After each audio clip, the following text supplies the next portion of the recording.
Sa ngayon po, nag-adjust ang deployment ng Philippine National Police from 400 to 1,400 sa premises ng Senado. At yung po nakikita nyo na team na nasa loob po ng Senado, ito po yung PSPG natin na talaga naman nakatalaga nasa loob ng Senado. At nandun din po sa area ngayon yung composite team ng mga investigators po natin, ng CIDG at ng Pasay City, na pangunahan po ng DIDM para mag-order sa lahat ng investigations. Nagbigay ng kautosan si GPNP sa direktor ng PSPG na immediately mag-coordinate sa usahan.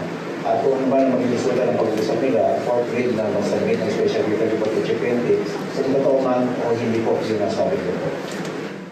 Ang sinasabi nga po natin, ang basihan supposedly ng pag-aresto kay Senator Bato ay yung pong ICC-1.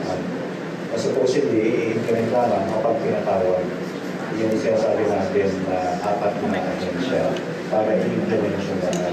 Since hindi naman pinapatawag pa ang PNP, technically, wala naman po tayo masisiwanan na pinag-uusapan para i-implement at ulitin sa sinasabi.